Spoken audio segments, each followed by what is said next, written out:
So we're out at the Beale Air and Space Expo, and it's funny because where they had Kurt and I come and park, Kurt and I were both security forces in the Air Force, so they pulled us right between two aircraft that we're both familiar with. That is a KC, and that's a fueler. And when I was with the 940th in reserves, I walked around that, actually flew on it, and watched them refuel aircraft, which is amazing. They pump more fuel in a minute than you'll use in a year. Just amazing aircraft. And then over to our left, we pull in on the other side, the B-52. It has a great name. It's called a Buff. But I'm not going to tell you what that means. You'll have to ask somebody privately. But we had to walk around those and guard them, both of us, during our time in the military. But we're going to be out here with the air show. Periodically we'll be going on, kind of telling you what's going on. But I thought it was funny that we pulled in between two of the aircraft that we had the privilege of walking around. Here's a little trivia question for you. How many rivets are in the wing of a B-52? Let me know.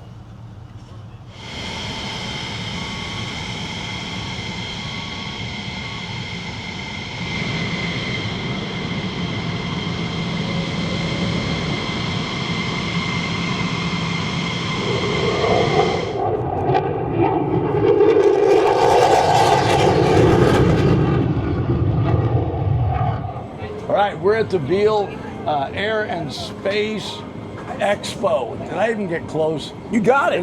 You're all over it, Fish. And I'm with Colonel Huggy Huggins. I mean, who doesn't want to hug him? Look at that.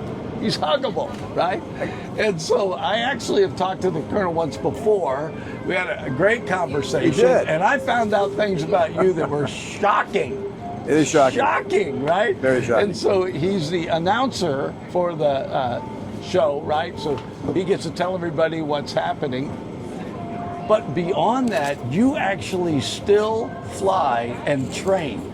Yeah, it's a senior citizen program they have for letting me fly aircraft even at my age. But yeah, I'm still flying as a civilian, flying out here at Beale with the U-2 and the T-38. There's 4 of us that are civilians, retirees that they brought back with our experience level, and we're getting to live the dream, as the phrase goes. It's pretty awesome. Yeah, well, sometimes if you're in and then you retire, you had a job you want to go back and do. Absolutely. So if they asked me to walk around these aircraft, Kurt and I have already said no. I can tell you how many rivets are in that B-52 I'll bet you wing. can. Yeah, that's right. You did watch the B-52s. Or that fueler. I flew on the fuelers. But this is really awesome for you because you do fly and you're current. You announcing an air show, they couldn't have got anybody better. Well, thank you. I hope today's practice day, and we'll have a few kinks, but we're going to have a lot of fun. The goal here is to bring the smiles out of everybody in the audience and just have a great time, displaying some amazing acts. And of course, we have the Thunderbirds. First time here since 2011. We've had the Thunderbirds here. Wow. Yeah. Wow. That makes me think. Number one, it's difficult to get on their schedule. It is. And number two, you have to be really appreciative when they do show up. You do. You do. So they're going to be at Veterans Park tonight in Marysville for like a meet and greet. You're going to be out there? It's the 6 to 8 o'clock tonight, Friday night tonight, and they'll be out at the park. And they've changed over the years. They want to get out and meet the community. And what better way to kind of go out and have in the park and come out and meet the entire team? They bring the whole team out there, except for a few of the folks that got to stay and work on the aircraft. But it's a great way to get out and see a really, really unique group of men and women that are officers and enlisted in the U.S. Air Force. So I have to ask, how long can you do this? Do what? Fly and I want your job. Yeah. I want to punch holes in the sky. Well, Who doesn't want to do that? When they finally throw me out of this gig, I'll find something else to fly. Will you fly commercial? I do. I fly that on my days off, if you will, and I fly air shows. I fly for fun, but yeah, it's all good. It's kind of in my blood. So I fly free because of Southwest Airlines, my kid. So after I met you, I went home and I told my wife and my son, I'm going to Australia. I've always wanted to go, and I met a guy that flies there. I'm going to Australia. And my wife is like, Okay. Accommodating, you know? Speaking of Australia, our lead aerobatic pilot, Aarron Deliu, he's an Australian, and he's going to be headlining for our civilian acts with the aerobatic aircraft. So you'll get to hear Aarron. We're going to try to banter a little bit on the radio and the intercom. So it should be a little fun today having Aarron here. That's cool. What is after you have seen so much, and if you had to encapsulate your career and getting to do what you do, can you do that even close? I couldn't do it right now. It's but I'll tell you, Fish. The older I get, the more it's about. And this sounds so cliche, but the older you get, you realize it's about the people and the relationships you have. Everything else is the glue that brought together. But at the end of the day, it's about the relationships and the amazing folks I get to work with here at Beale, and that's the cool part.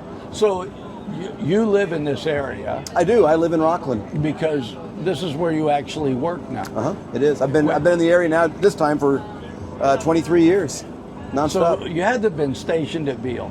I've been stationed at Beale for in my military career. I was stationed for about 15, maybe close to 20 years. Wow. Yeah. Is that because that's where the U-2 was? It's the mothership for the U-2. Yeah. So there probably isn't a lot of places you can go, but not too many. Actually, we had U-2s over in Europe, in England. I was the last guy to go there out of training at Beale, and 3 years later they shut the unit down, and I ended up back at Beale. Well, my thought is when you fly as high as you do, that you've seen the world. Yeah, most people don't get to see it. You've already. It's a great view from up there. The world is your oyster, you know. You always hear the statement that when you get up that high, it's quiet like you can't believe. It's quiet. There's a serenity that is involved in that. Yeah. Is it the same when you're flying? It is. The engine's at full power, but up high with we're above 99% of the Earth's atmosphere, and the engine's at full power, but it's putting out very little thrust, and we're just kind of humming along up there. And you're in the space suit, and that muffles a lot, and it's really when everything's going well, and there's no turbulence. Yeah. It's very beautiful and very nice to be there, and then in the blink of an eye it can change, and your blood pressure is going up pretty quick. Yeah. I think sometimes, because I always was on the ground. Whenever I'd fly with them, that was one thing, but I didn't fly. But those guys were a special breed, right? Yeah. They got to see things. And when you think about being in the Air Force, if anybody is thinking about enlisting, I would recommend it highly.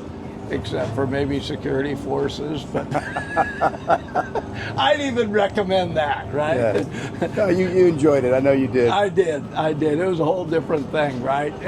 And so with what you're doing today, I want to talk a little bit about today. Yeah. So this is really DOD. So this is going to be different than what the people are going to see tomorrow and how that's going to go. So can you talk a little bit about tomorrow, because you don't just have the Thunderbirds, you got other air acts.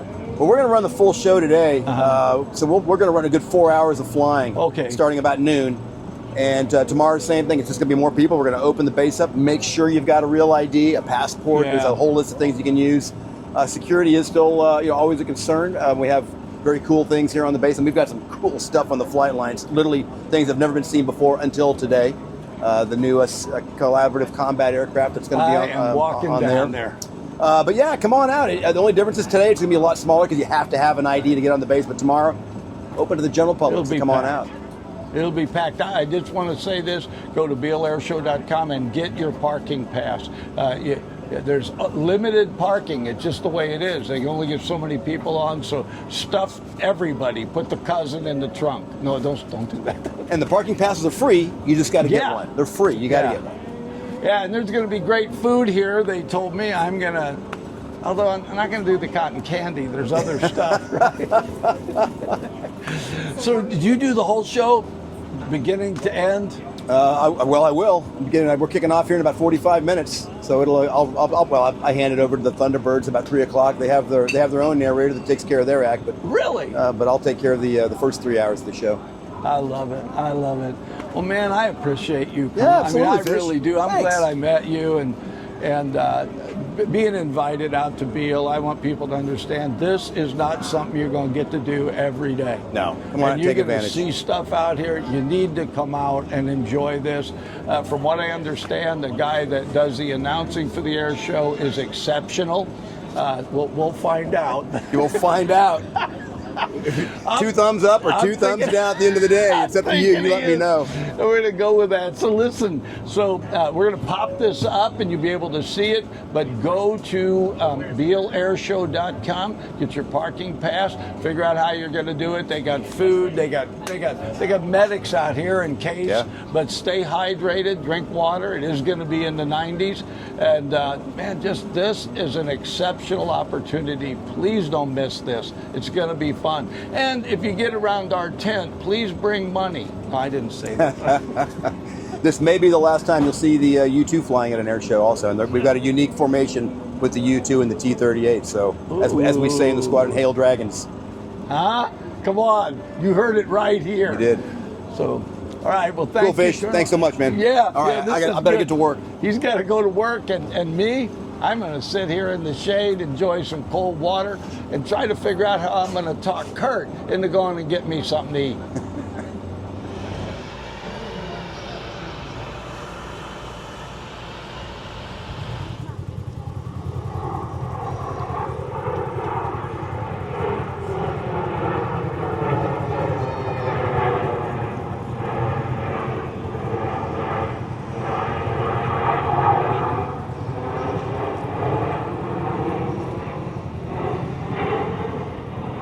Now they're going to static line jump, or they do a free fall, or what? This will be a static line jump from just over 1,000 feet today. Well, this is Fish. I'm still at the air show. I'm having a blast, and it's hardly got started. I did notice that we had the Thunderbirds go over earlier, and I just want to say I am headed for the VA office after this, and I am getting my disability on my hearing now.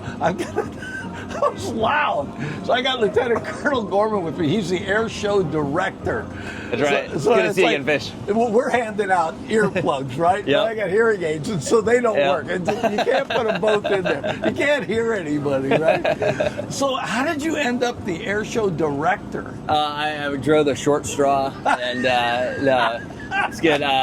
Look, it's pretty. It's been about almost 24 months of planning to put everything together and have everything come together. It's amazing to see all the different parts of base and the community work together to put on this event. And even our national partners, the FAA and all the folks out on the staff in the Pentagon and public affairs. So it's been awesome. But so I got to do that, and I've been kind of started off with a small team, and now we've probably got over 500 or 600 people at least working the show. So it's been an incredible experience. I hope they don't all report to you. No. Luckily, I'm at the point where I don't know everyone's name. I just know that they're all working. I was out on the ramp at 11 o'clock last night watching folks setting up tents and security forces, troops putting out rope and everything. So definitely a huge team effort. Yep. So I'm just going to ask this up front, Colonel. Up front, right? As much work as this is, you'd do it again, wouldn't you? It is so much fun. I mean, I'll tell you, it was surreal driving around the ramp last night, just seeing the way this ramp has transformed from normal operations that we do day to day here, which is a production in and of itself. But then moving to this whole setup where we were able to welcome the entire community out here and have it safe and ready to go. So everyone can have a great time. We are all super excited, and obviously we love flying, we love airplanes, and we love air power. So we're excited. Yeah, I had Colonel Huggy on. Oh yeah. And that guy would punch a hole in the sky at any opportunity. Yeah. I mean, he loves it there. He could live up there. He's still trying to get on the schedule. I'm like, you are the announcer, Huggy, not the pilot. Yeah, I believe that. I believe that. So in terms of a normal job, like an AFSC, what do you do? What is your... So my real job is I'm a U2 pilot here at Beale. So I get to normally fly U2 and I work for the 1st Reconnaissance Squadron, which is our training squadron. And so we take new U2 pilots and get them trained up. And I also fly the T-38, so I'm a instructor and evaluator in both of those aircraft. So one of the older dudes, making sure we teach our younger folks, and then every periodically we have to make sure that folks are still meeting standards. So we just check them out and make sure they're good to go. So only answer what you can. So every aircraft's different. So you train on the T-38, but the U2 has specifics. So how long does it take to move them from a T-38 they can fly a U-2? Yeah, so the unique thing about the U2 program is that you have to have experience before coming here. We have a 2-week interview process. We actually get to fly the airplane, but you have to meet certain hours requirements and have a different experience, a certain level of experience. So once you get through that, then we put you through the T-38, which is a couple months, and then the U2 start to finish it's about not quite a year to get through both the T-38 and the U2, where we get you out ready to go fly missions anywhere worldwide. So is the U2 the only plane that you wear a spacesuit? Yeah, so anytime you go... I heard that and I went, what? Yeah, anytime you go over 50,000 feet, you're required to wear a pressure suit. Wow. So most airplanes don't do that, or they definitely don't sustain up there. And it's just because once you get up that high, it's no different than a scuba diver, right? If you ascend too quickly, you'll get the bends and stuff like that. So we have to breathe 100% oxygen, and we want to make sure all that nitrogen's out of our blood and things like that. And then that suit on a normal day doesn't do anything for us. Our cabin pressure is to about 14,000 feet. But if we lose cabin pressure, and then now we're at the ambient above 60, I think it's 62,000 feet, is what's called Armstrong's line. So if you remember from high school chemistry, if you go boil water at sea level, it's at like 212 degrees. If you boil it at the top of Pikes Peak, it's 189 degrees or something like that. So the higher you go, the lower boiling is. So at 62,000 feet, it happens to be at 98 degrees, which is your core body temperature. So that would be catastrophic for us if we were exposed to that. So with the pressure suit, will hold us at about 35,000 feet. By the time I learned that, I'd be too old to fly. So can I ask you how long you've been in? I got commissioned in 2003, so about 22 and a half years almost. Wow. There. Yep. So you love it. It's awesome. I mean, I grew up wanting to fly, and I mean, even if I won the lottery and had an indisposable amount of money, I couldn't do what I do anywhere else. So it's absolutely spectacular, getting up high in the U2 and seeing the slight curvature of the Earth, and really it's just working with the type of people that we get to work with. It's really the community and the folks that just trying to work a pretty complex mission, defend the country. It's just awesome. Yeah. It's awesome. How do you do a selfie at that? It's tough because the gloves don't work. They're not touchscreen gloves, so you got to get a stylus and put on a timer and then hold it. But yeah. So if the U2 were to go away, is there an aircraft that can replace that? I mean, we always have to have reconnaissance. You guys aren't going to not. So are they already working on that? Because the SR-71 came and went, and then the U2's been around since the 50s. Yep. So the cool thing about the U2 is the actual almost all the airplanes were built in the 80s. So that's kind of a little known fact. So the airframe itself, we went through 3 different production runs. So we were the 55, the original version. Then we got 30% bigger. We had a 68, and we have a couple of those jets left. And then we have most of them as our 1980 production run. So that's where most of our fleet is right now. And even though the airframe is still relatively old, right? The sensors and the equipment on it are top of the line, the most advanced stuff out there in the world. So it's definitely incredible. But I will say, we can't do it all, right? The intelligence enterprise is vast, and so we try and integrate with everybody. And we're continuing to work in the Air Force and the DoD and entire country have a plan to make sure our intelligence needs are met. So if I want you to talk to a high schooler, okay? Talk to high school, you said? Yeah. Well, no. If a high schooler's listening to this, and they're thinking, I want to go in the Air Force, what would you tell them? Absolutely do it. It's amazing. Lots of different paths to do that. You can go right to the recruiter, and you can go enlist. And that's awesome. You can get you right into basic, and then a variety of fields. The path I chose was to go through the officer path. So you have to go get a 4-year degree somewhere. I was fortunate enough to go to the Air Force Academy. And so I have a lot more respect for you. Yeah, I've been there. I love that place. It's not a great place to be. A great place to be from. No, it's amazing place. And then, but also we have ROTC as well, and I also was fortunate to get a ROTC scholarship, and that opened up so many opportunities. So So on the if you want to be a pilot, that's kind of the path. You can go through officer training school as well. So there's lots of different paths out there, and then not only just the active duty, but we also have our reserve and guard force. So if you're trying to balance your civilian life as well, you can do that. And there's lots of different options to serve, whether it's in the Air Force or other services.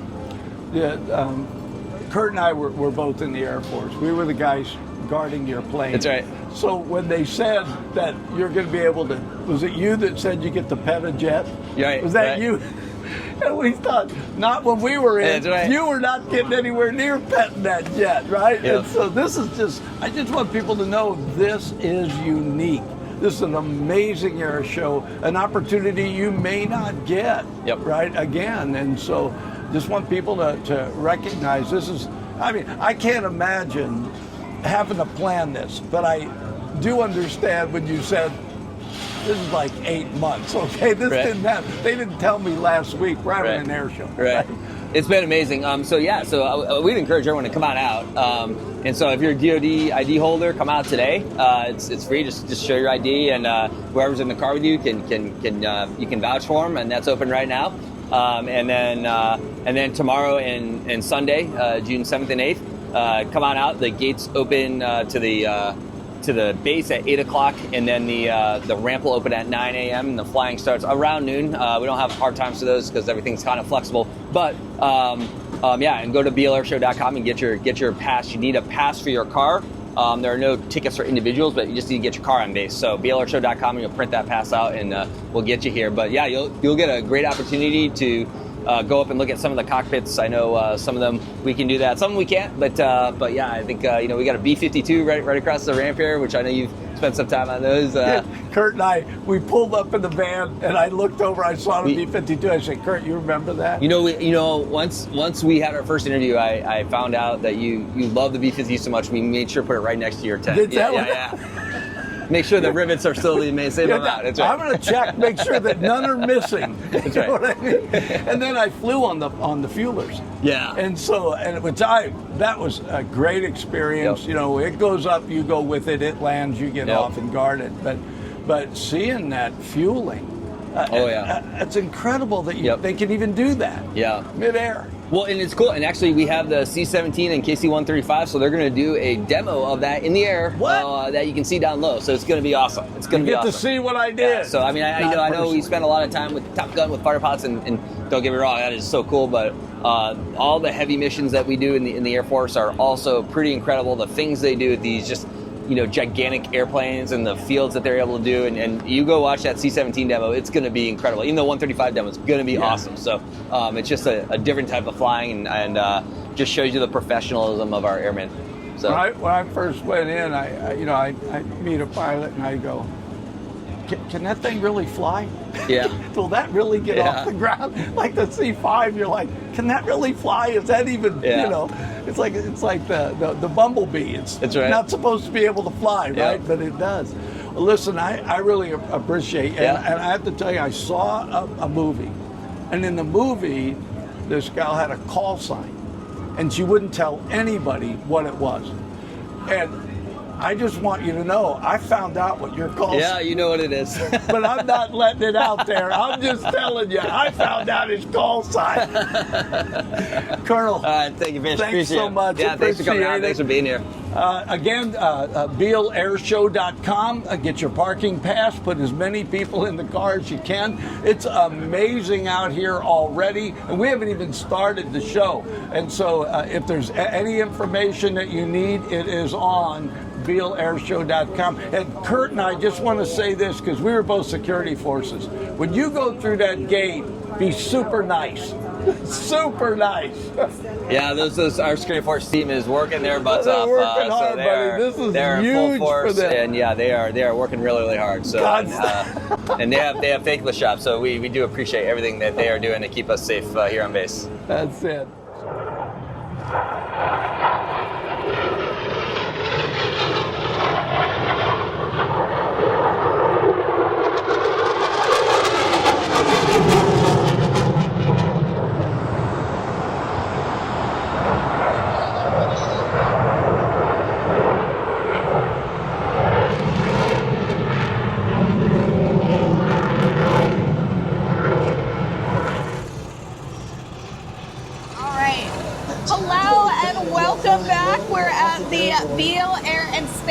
Expo, and with me I have Merryl Tengesdal. Tengesdal, yes. You are correct, or T. Some people, T? yeah, some people do. Like back in the days, they would call me Colonel T. So yeah, either way. So Merryl's a very special person. Did you know that? Just a little bit. Just a little bit. Merryl is the first African American female YouTube pilot, one of only 12 African American YouTube pilots, and one of only 11 female YouTube pilots. I believe it's 11 or 12. I can't keep track, but it's close. It's close enough on both sides. That's amazing. Yeah, I'm like a unicorn. You are seeing a unicorn. This is your first sighting. Take it in for what it's worth. That's why they put me on this interview, because I love unicorns. No, but that's so cool. And I have to ask you though, Yes. did you know that was gonna happen? Like, or did you just go into this job and then they're like, oh, by the way, you're the first African American female? You know, for me, it was all about being with a group, a cadre of people that a brotherhood and a sisterhood that flew a great mission, and a bunch of professionals that were great at what they did, and I wanted to be a part of that. I had no idea. I just knew I wanted to fly the aircraft, do the mission, and just serve with some wonderful people. So that was the furthest thing from my mind.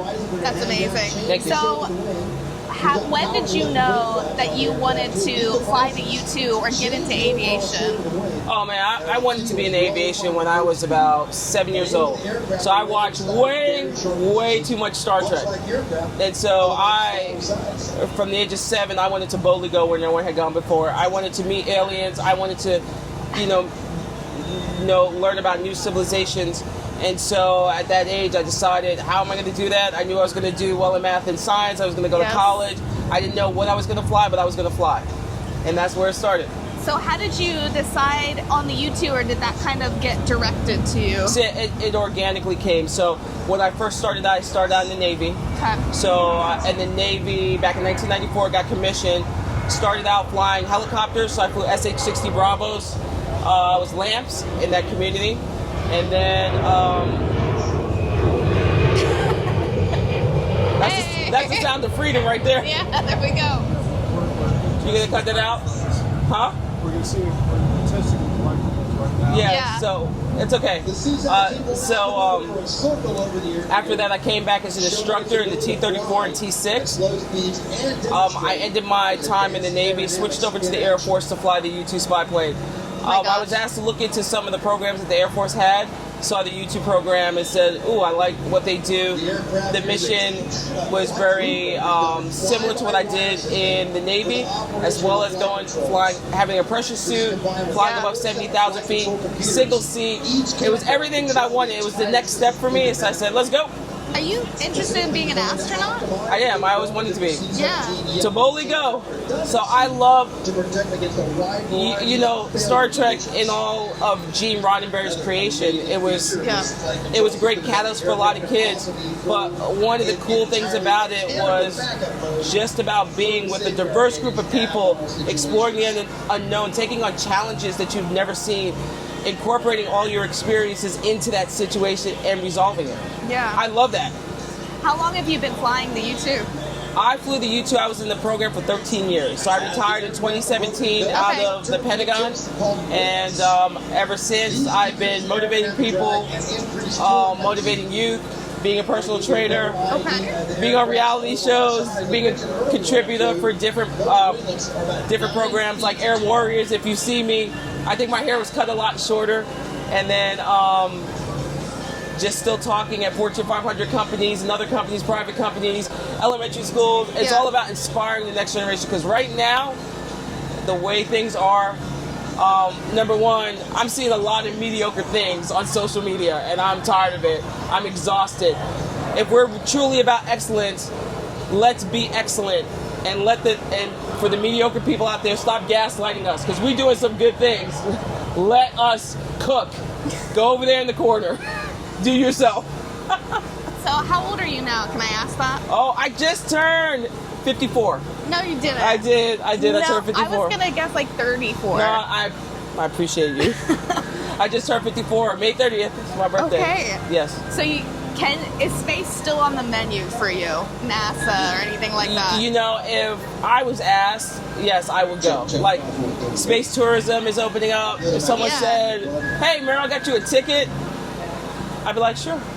But you've been up there. I've been above 70,000 feet. That's all I can tell you. Right. So Katy Perry recently went up into space. Yes. She felt that it was very healing, very life-changing was her words. How did it feel for you the first time? So, oh, you put me in a... Baby, I'm firework. Look, no throwing shade on that crew that went up, right? Yeah. So I think it's great that these women went up. They got to experience something that a lot of people in their lifetime won't experience. I've got to be above 70,000 feet for a long time.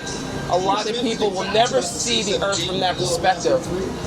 With that being said, when you come back to Earth, there has to be a level of humility you should take things with. Yeah. You need, what you've seen is spectacular. When I got to see the Earth at that perspective, I realized that everything in life is so small, it's so infinitesimal compared to the universe. So let's not take life so seriously. Let's be kind to one another. Let's try to have different perspectives to understand each other. Coming back and saying certain things, the first time you're up there, just take 24 hours, don't talk to anyone, and then come back and then explain that to people. I think their views were valid, but maybe they could have taken a little more time to refine what they were going to say. Yeah. And it's okay, but I commend them to going up there. Like, it's a fun experience. I think anyone given that opportunity would take it, but just use it wisely. Yeah. Do you miss it? Being up there? I miss flying. I mean, imagine being up in a place where you could see unlimited stars. There's no lighting pollution. It's quiet. The only thing I really hear is myself breathing, the slight hum of engine instruments. It just gives being alone, like for me, that is a peaceful place for me. For me, that's a place where I can think, and it's just me. And I think a lot of people have a hard time being alone in their own thoughts. I love it. I love being able to confront myself for who I am and be able to evaluate myself, judge myself, and love myself. So it's a beautiful place, and anyone who gets the opportunity to do that, whether you're at the top of a mountain, you're in space, take it. It's a beautiful thing. What do you do for fun now? What do I do for fun now? When I retired, I became a personal trainer because I wanted to train youth to be better versions of themselves. And I think the best way is you can talk to a teenager when they're most tired, and when they lift weights with me or do martial arts with me, they're tired. So that's where I can feed them some good nuggets for life lessons. That really, because I did that, I started doing social media. Yeah. And with social media, because I started putting myself out there, that was where a casting director from Tough as Nails saw me and said, "Hey, we want you to be on Tough as Nails season 2 of the show." Okay. And so once I did that, it just opened up. I came out with a book that same year. I got I'm a speaker, professional speaker with Harry Walker, and I still motivate people. My social media is dedicated to inspire people, to give them leadership lessons. At the end of the day, I want people to be ignited. I want their passion. I want them to be passionate about something. I want them to go relentlessly pursue their dreams, and I want them to just be better. Yeah. And that's what it's about. You just be better every day. Just work on it. It's going to hurt. You may suffer, but just do it. Where did you come from? What city? I was born in the Bronx, New York. Hey. Go Yankees! Yeah. I'm from Baltimore. You're from Baltimore. Awesome. Man, so being a figurehead now, whether you realized you were on that journey, you're now a symbol for women, you're a symbol for black women. Yes. How does that feel, and what do you have to say to that demographic? I feel it's amazing. Number one, I mean, I'm glad I have the opportunity to do that. I'm glad I have the opportunity to do something positive. Contrary to what a lot of people think, and I used to think like this, representation does matter. With women and people of color, if they see someone in my position, wearing my rank, doing what I've done, it inspires them. And so, for all those people out there, look, find what you love, or find what you kind of love and pursue it, and do it. In the past, we've had a lot of people that have accomplished amazing things with totally different pressures, because they were a woman, because they were a person of color, because they looked different, because they were different, and they still succeeded anyway. We have some opportunities right now that other people may be trying to take away. No, we need to fight for that. We need to fight and be just unstoppable in what we do, because we are amazing people. We are amazing overall, so let's put our best foot forward. And for those out there that are mediocre, stop hating, stop gaslighting us. Let us do what we need to do. Like, let us be amazing. Stop putting roadblocks in our way.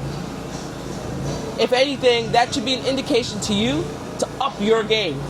Yeah. So, I'm here to challenge you, challenge the status quo, and let's go.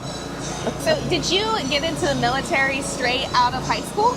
I went to college first. Okay, so good for you. I went to college, 4-year degree to be an officer. So I got my degree. I went to the University of New Haven in Connecticut, got a degree in electrical engineering, and I applied to officer candidate school. Jeez.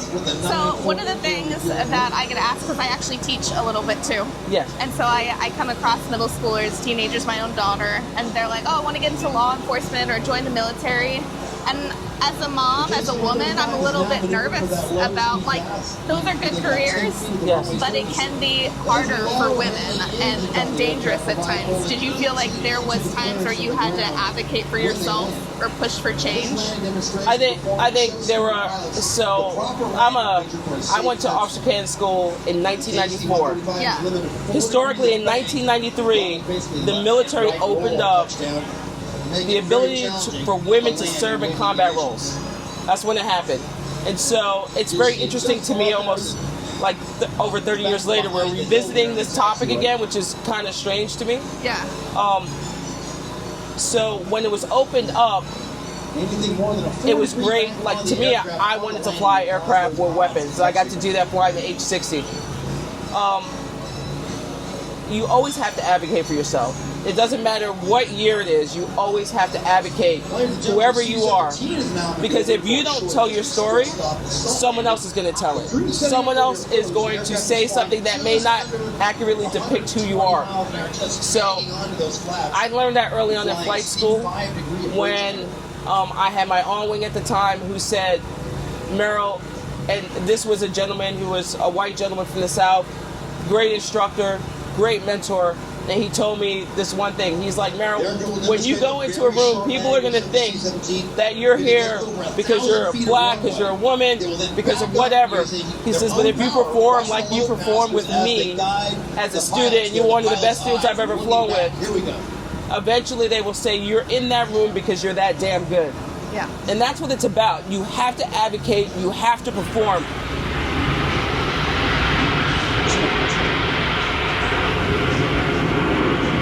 It's slowing down. They're doing the... Hey, it's going backwards. That's awesome. Woo!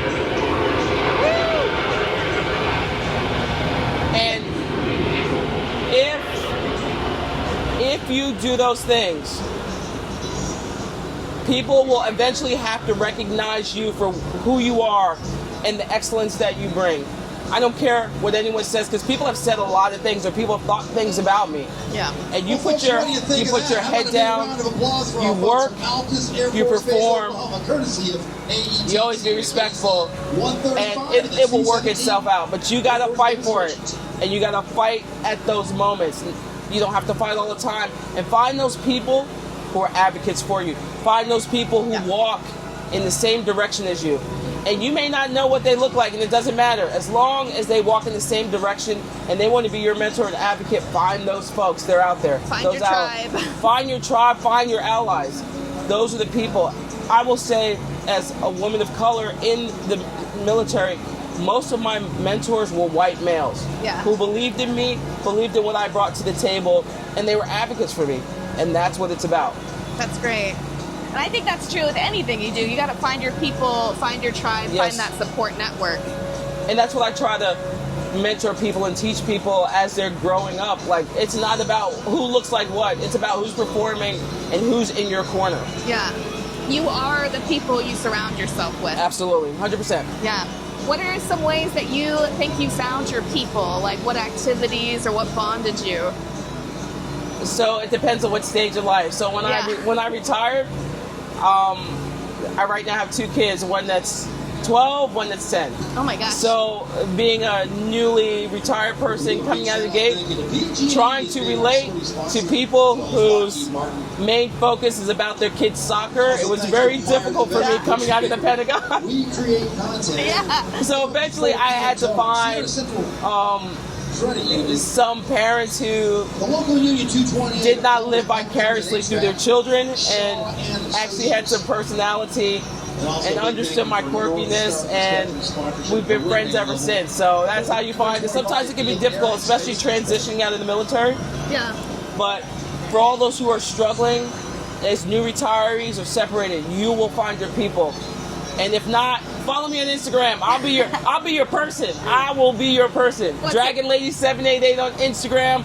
I'm Merryl Tengesdal on either LinkedIn or YouTube. I need some YouTube subscribers. I always do motivational stuff, but yes. And I see you're still in uniform, so I got the retire pin. Okay. So all you guys are saying, you're not supposed to be in your retire pin. So, so I'm wearing it today because Beale Air Force Base asked me to be part of the STEM Expo. Yeah. And so they wanted me to wear the uniform because, again, representation matters. You don't see many people of color wearing eagles. Yeah. And so it means a lot to people to see that. It motivates them. And I can't even begin to describe how many people have come up to me here who know me or don't know me and say, like, we're still proud, keep shining.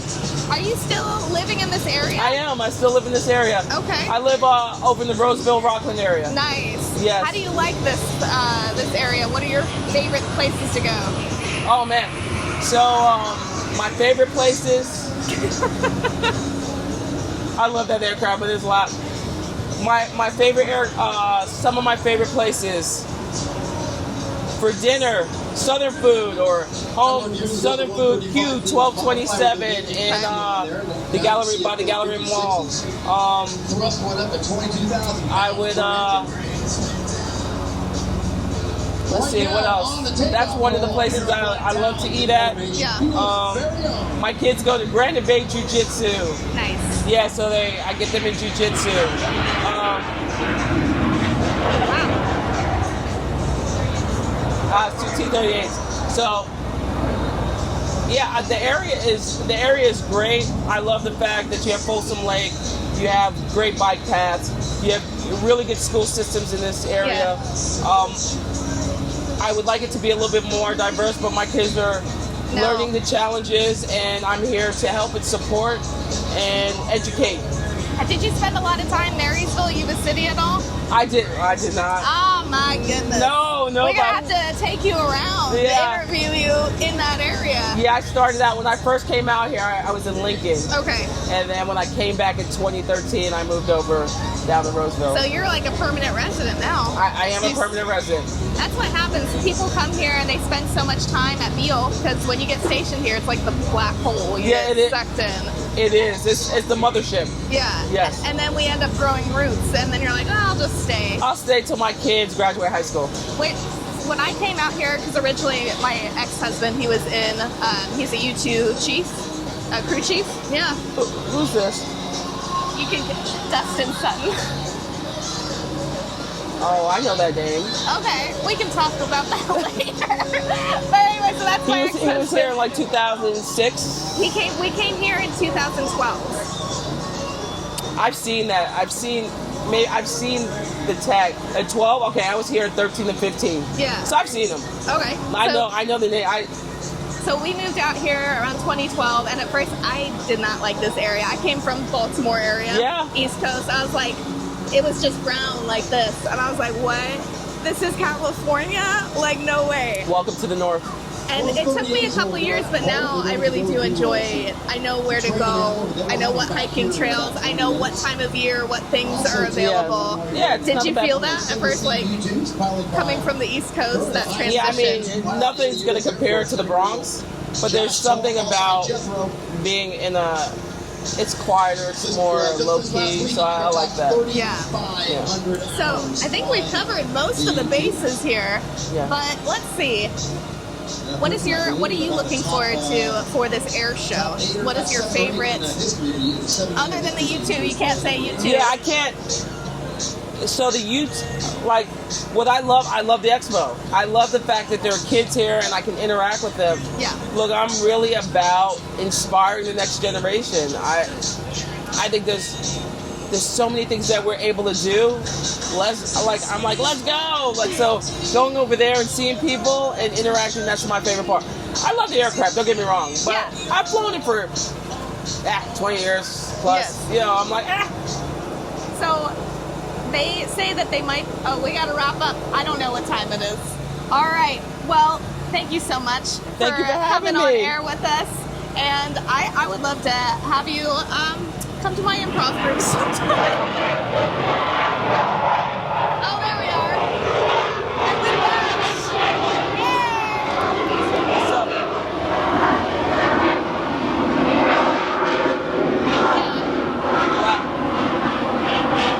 I'm going to have you put your handles in one more time. Thank you. But check me out. Yeah, seriously, reach out to me on social media. Yes. And buy my book. I will. Check.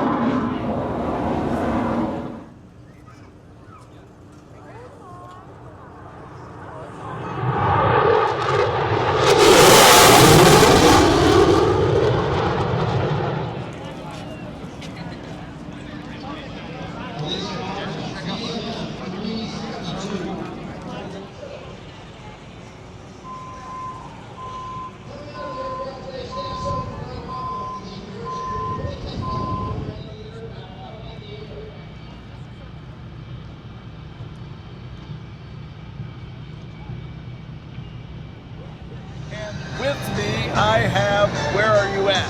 Aarron Deliu. Deliu. Yeah. Aarron Deliu.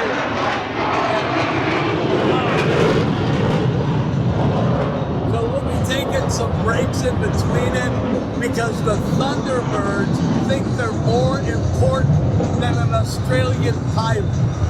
You know what though? I'm willing to take breaks to watch them. They are amazing and they've all become personal friends. I'm so honored to be able to call those guys friends because they are the epitome of like what aviation should be. They're professional, approachable, and just simply really cool guys. What a humble guy. One day when I grow up, I'll hopefully be a Thunderbird, maybe. We're open. So let's just talk a little bit about because you were born and raised in Australia. Born, raised in Australia, and I immigrated to the US of A 3 years ago, and I love it here. So, but is that where you started flying? I learned to fly in Australia. You need to be in one of those. I need to get an F-16. You need to. Yeah, so I learned in a city called Perth, Australia. It's on the west coast. Yeah. There's surfing in Perth. Lots of surfing. I grew up as a surfer, yeah. You could have been a California. I would have loved to have been a California surfer. Well, from today on. But I think our you're beaches... honorary California. Just the good parts. I really appreciate it. Just the beach. I'll take you up on that. And so, at what point did you go, I want to fly? I was really lucky. I was 14 years of age and I met a pilot in a flight suit. It wasn't at an air show, it was at a careers day. And he was standing there, I was like, what do you do? And he said to me, he flies jets. And I'm like, is that something I can do? And he was so supportive. He's like, yep, you just need to do physics, maths. At that point, I realized I can't do it because I wasn't really a smart student. I didn't study hard. I just wanted to run around and kick a football. But he inspired me to like knuckle down, and I hit the books and studied hard. And now think about it, I'm meeting you. I'm at Beale Air and Space Expo in California, flying air shows all around the world, all because that one guy spent 5 minutes with me, inspiring me. Inspired you in that move, John. Yeah. So how old were you when you actually started flying then? 14. So I went, immediately. Yeah, after I met him, I don't come from an aviation family, but after I met him. Oh yeah. They did that just for the interview. Perfect. They said the Australian guys down there with fish. We need to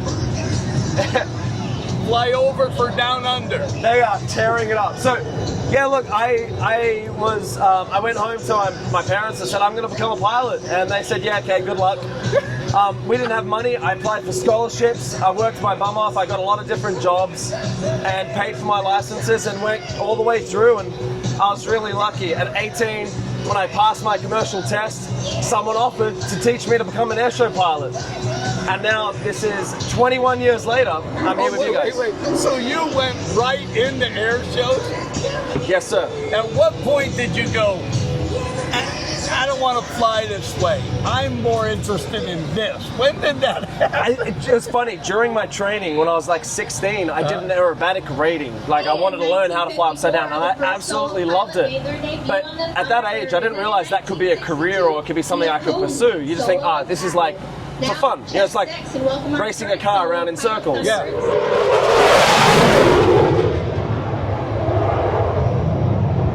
He's a bit of a show-off. That particular guy is trying to ruin your interview. He is, and he's doing a good Talk to job. him after. Yeah. No, so I was really lucky. I was able to find a dream and a passion because someone believed in me and big deal. Sponsored me through. So this is what happens in life, just so you know, right? Because I want to help you out, right? Thanks. Because I'm an old man. I'm 70. You're not old. Come on. I know. Young. 70 years young. I love this guy. Somebody get him a new plane. Anything he wants. Yes, I'm looking for sponsorship. Come on down. So, the best thing that ever happened to you, because you said the support, right? So the best thing that happened was 15 years ago when you met BC.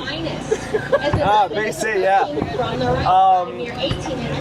BC, that's an inside joke. Stands for ball and chain, but we'll go in that to another day. Not for this interview. So she was okay with you. How old were you when you met her and started? Did she know what you did? Yes, she did. I was 24. Wow. And yeah, just super supportive. Everyone has been, not just Julia, BC, everyone. Just a name. It's Julia. Everyone has been so supportive. I've been so lucky. The people I looked up to, my heroes in the air show industry, took me under their wing, spent time with me. People that I idolized are now my friends. Like, I joke about it, but like the Thunderbirds, they're all personal friends right now. Like we call each other, talk to each other, we hang out. I could never imagine that I would be in America friends with the Thunderbirds. Like, they're just, I hope you get to... Except that guy. Except for that guy. He's noisy. They're just the coolest people. And what I love about the air show industry, we're all here sacrificing our time, number one, to live our passion, because we just love flying up in the air, but we love inspiring and passing on the passion and the spark that we got given. It's like the Olympic torch. You pass the flame on and on and on, and that's kind of my goal, is to ignite the flame in other people. Not just to be pilots, not to go into aviation or join the military or anything with aviation, but to live your passion. Choose what it is. Whether you want to be a mechanic, an accountant, you want to build and design gardens, you want to be a doctor, like, live your passion, go 110%. You do that, you can do anything. That's my message. So, do you have kids? I do not have kids. Oh, Julia, you realize once you have kids, He's training them to be a pilot. It's done. They will be in the air as a baby. They'll make you sit in the back, and you'll have to feed the baby while he's doing what he does. Well, actually, I'm going to correct you on that one. I'm actually a huge F1 fan. So I think I'm going to be putting my baby in a super fast car, teaching them how to drive. To me, F1 is a really cool sport. You are just, we can be friends. Yeah. I love that. Who's your driver? Who's your F1 driver? I don't have an F1 driver anymore. Okay, you got to follow Oscar Piastri. He's an Australian, and he is doing so good for McLaren. Of course he is. Yeah, Oscar, come on, I'm rooting for you. So, look, I like sports, anything that's really good. Right now, unashamedly, I am a Caitlin Clark fan. A what? Caitlin Clark. You're going to have to educate me. Caitlin Clark, Women's basketball. Oh, wow. You will not see, I don't even watch women's basketball, but somebody said, watch Caitlin Clark. She's like the Michael Jordan. I mean, incredible girl. Incredible. I'm going to have to check it out. Caitlin Clark. Fever. Yeah, so I'll check out F1. He'll be checking out Caitlin Clark. Don't let Julia see you checking out Caitlin Clark. I'm just all right. So at what point did you go, if I'm going to do this, I need to own my own plane? Yeah, so because you got to trust that thing. Yeah, so I went in, like, while I was doing air shows, you know, the business is very hard to make a living because, you know, the money's not that great. So I went into the airlines and then I went into corporate aviation. And I focused on that, built up my kind of savings, and then I went back to my passion of flying air shows. And so it was 8 years ago now, I got my own aircraft. How was that? He went right over the tent. Yeah. He purposely did. That's that same guy. It's the same guy. He's listening. He's got it tuned in. He's like, he's calling you tonight. You go, did that work? Yeah. Number 5. I'm watching you. So, no, look, I made the plan. It was like, we're going to do this full time. And so I am now full time doing air shows around the world. Wow. And I still keep my hand in corporate jets and doing stuff there too. So you mentioned that when you first got your license, you skipped over the other stuff. You just said, I went commercial. So you were headed there. Yeah, because I never knew being an airshow pilot was an opportunity until I got my commercial license. But I still stayed on that track of going into the airlines and going into corporate jets.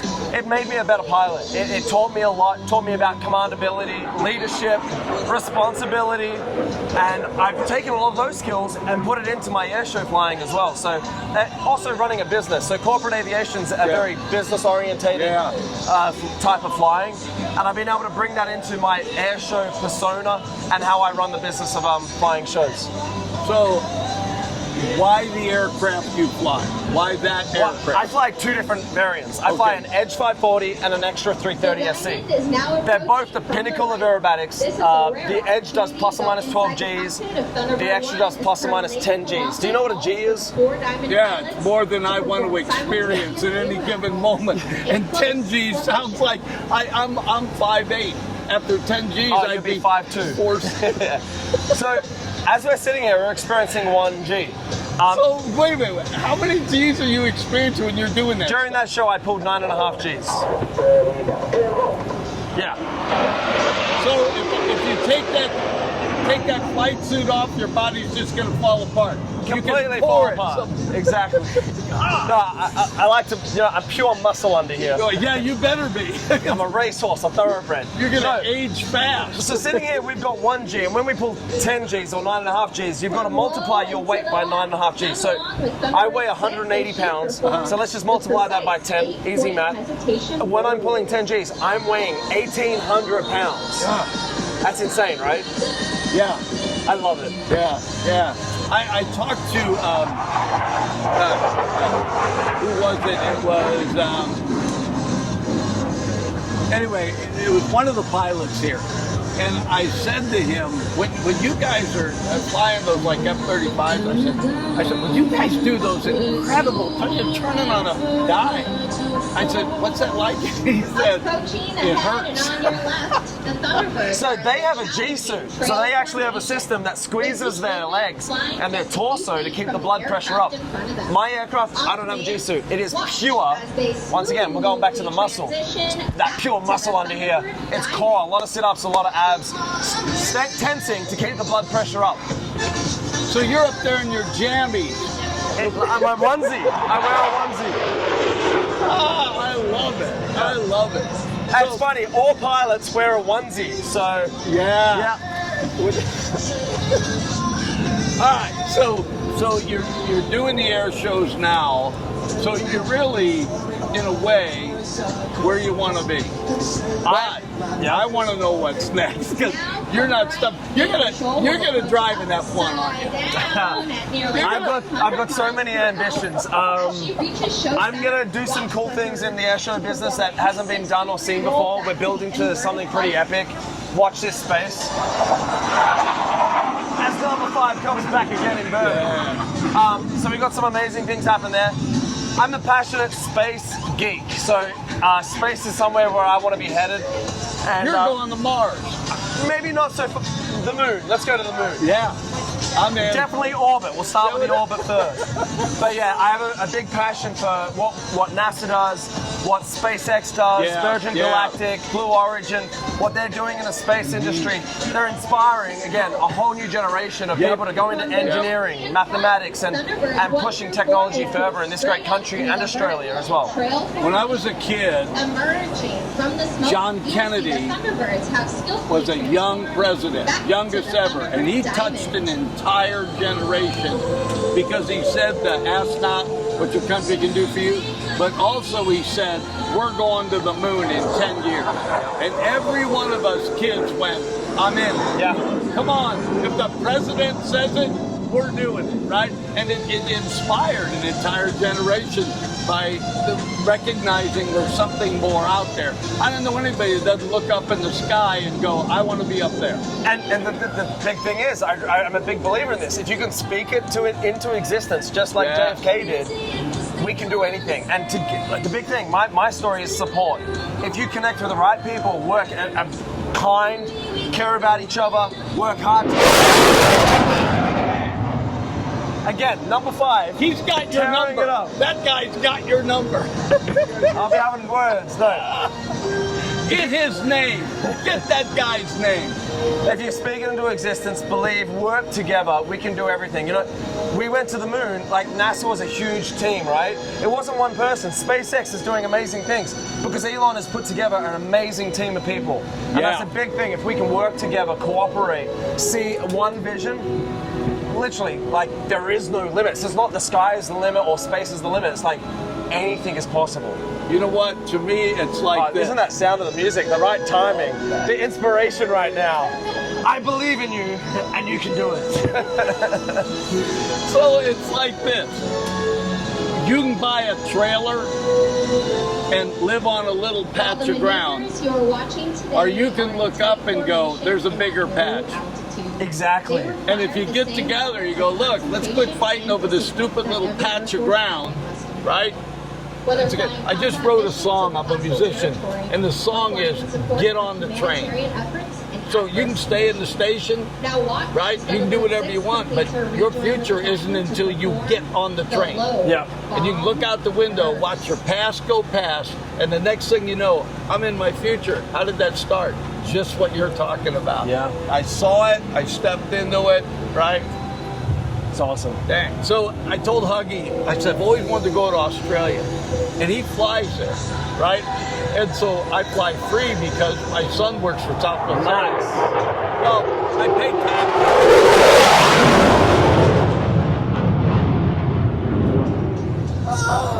You know, did you call him and say, hey, yeah, look? I'm going to send him a text right now. Do you want them to do a love heart?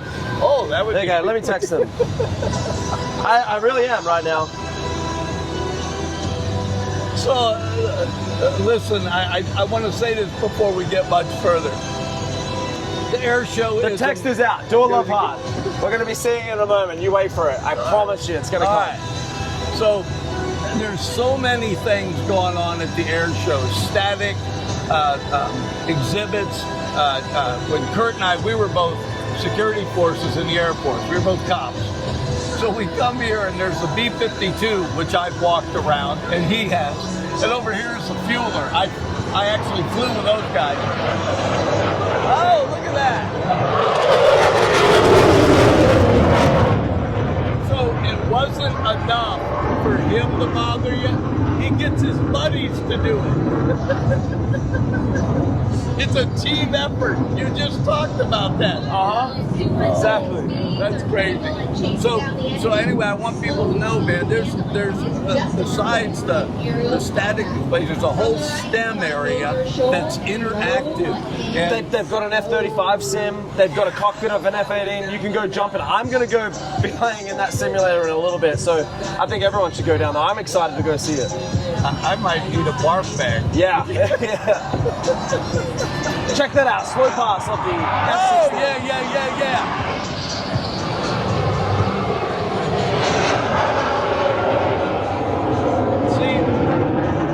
That's the stuff that amazes me.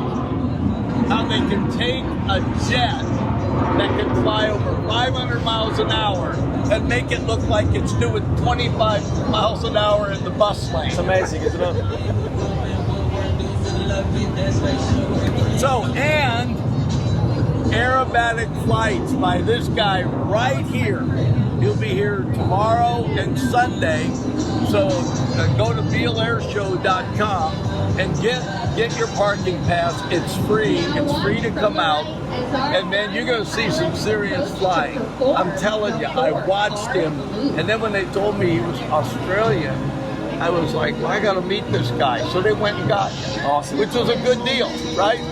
100%. So the big thing about my display, I want you to come down, is I'm going to bring you into the cockpit. And how do I do that? By flying right in front of me. I'm going to fly the aircraft like a helicopter, stop there, tumble it. But all while I'm doing it, I'm going to be talking on the radio live. You're going to hear me grunting with the negative G's, the positive G's, and just telling you stories, having a laugh with Huggy, the announcer, and bringing you so you can experience what I experienced. 9.5 G's, and the brother ain't even breaking a sweat. He's not even breathing hard. I'm grunting. You'll hear it. You'll hear it. You're being too kind. It's work. Oh, so it's a schedule today. You were you were here.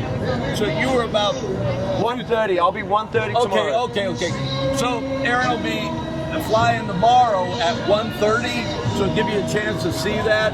And then immediately after, I'm going to head to the signature tent. As soon as I land, we've got a bunch of posters. I want to talk to everyone. I want to give them the message that I can, that you can literally do anything. Let's talk aviation. Let's talk life, and talk Australian too. I'll teach everyone a little bit of Australian. 3 miles. So what's like the most popular Australian word? I mean, everyone says g'day, but I'm going to teach you something better. Everyone says g'day or crikey, but no one really says crikey. I'll teach you something. So you know how you say shrimp on the barbie? Fake news. We do not say shrimp, we say prawn. We call them prawns, we don't call them shrimp. Prawns are bigger than shrimp. Exactly. That's much a little shrimp is this big. You're not going to put that on the barbie. You put a prawn. That's why they call little dudes shrimp. Nobody ever called me that. No, I thought about them other little dudes. They call me prawn. Actually, they call me fish. I'm bigger than a prawn. So I can't call you shrimp? I'd let you call me shrimp. I'd let you do it. Just don't call them late for dinner. Yeah. So listen, again, just one more time, man, go online, go to BealeAirshow.com, get your free parking pass, get out here tomorrow. I can't believe it's free. This is amazing value for free. Yeah. Come on. Yeah. And you're going to get an opportunity to meet the pilots. You're going to get to meet this guy. Just don't call him a shrimp, okay? Yeah, no shrimps. No shrimp. And don't call him Barbie either. No He's not Barbie, going no with Barbie. His wife looks like Barbie, but he doesn't. We have it's Aussie, Aussie, Aussie. Oi, oi, oi. You know that one? What is it? It's just something we do at all sports events. We always go Aussie, Aussie, Aussie, and then the next person says, Oi, oi, oi. Okay, let's try it. Let's practice. Aussie, Aussie, Aussie. Oink, oink, oink. Not oink. Oi, oi, oi. Oh, But oi. you can oink away, shrimp. All right, try it again. Aussie, Aussie, Aussie. Oi, oi, oi. What timing. Perfect timing. Number 5 at it again. Oh my gosh. Hey, I want you to do me a favor. Okay? Let your little bride come around here for a minute. She won't. If she comes around here, she'll beat you up. I was gonna ask her some questions. She'll All right, beat you who up. knows? Maybe tomorrow, the next day, we'll get Julia in here, and she's just gonna tell us what it's like. What is it like to live with this crazy guy? I mean, does she hold her breath when he's up in the air? But it sounds to me like she's incredibly supportive, and that's what we look for. So anyway, thanks. Oh, here you go. You need to do that. That's number 6. So now number 6 is starting to annoy us. But that love heart's coming up, right? So we've got to get that on camera. We've got to check that out. Oh, you got to yeah. come down here to see this. When you see the Thunderbirds make a love heart in the sky, it's unreal. Are they over us?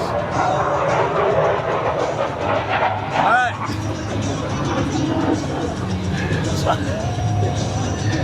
You know, I don't know what to tell you other than the Thunderbirds, but we're right in the middle of their show trying to do an interview, and I actually thought we did pretty good.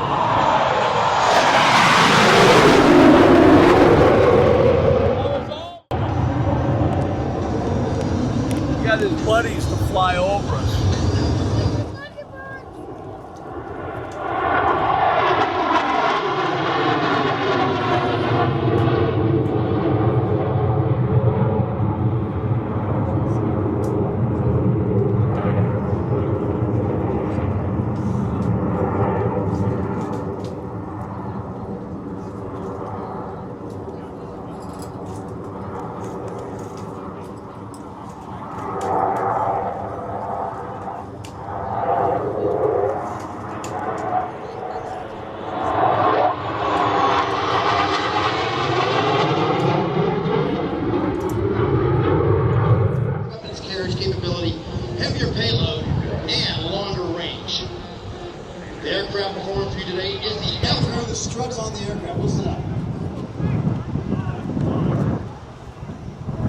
So we're still here at the incredible Beale Air and Space Expo, and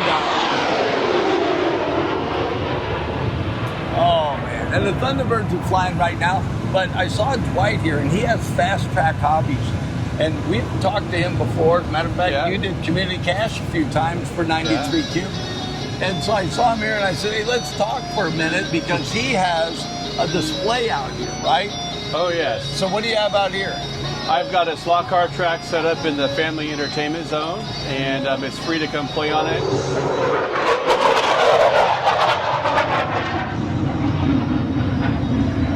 The slot cars aren't quite that fast. Yes, and they're not quite that loud either. Anybody of any age can come play with them. We've got kids out there, we've got adults, everybody's playing with them.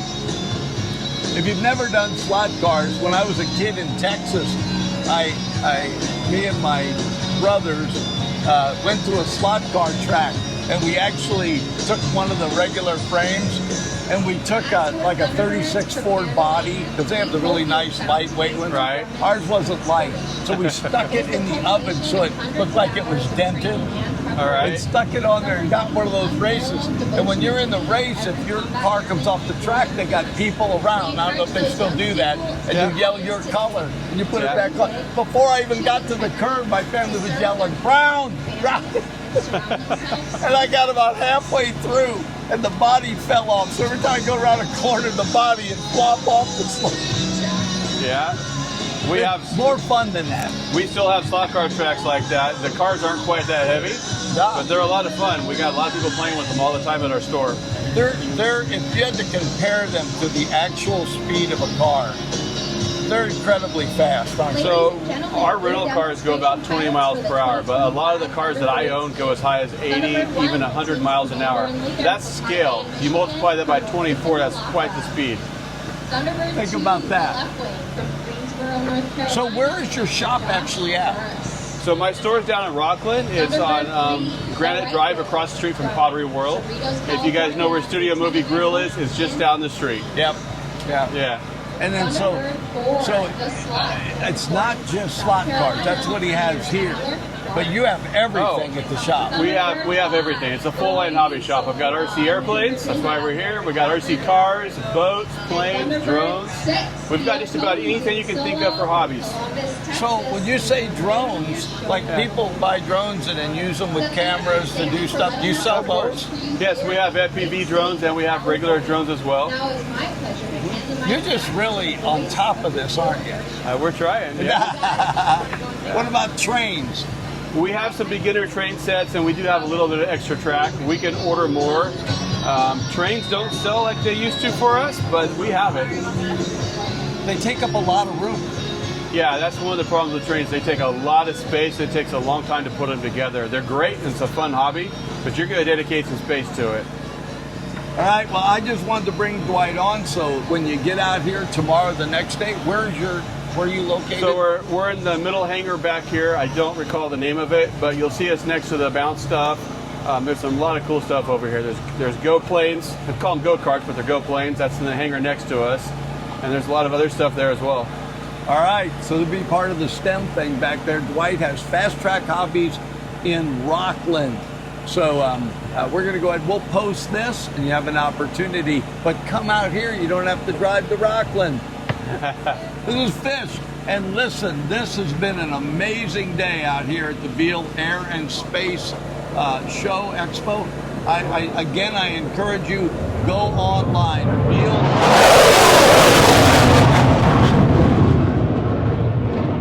And that's what you'll be hearing. Go online to BealeAirShow.com and get your free parking pass. It's free to come out, fun for the kids, fun for the whole family. You'll get to see stuff you're not going to see any other time than here. And for those of you that have lived in Yuba Sutter, and you know they have the event called Touch a Truck, well here it's Pet a Plane. I'm telling you, it's worth it.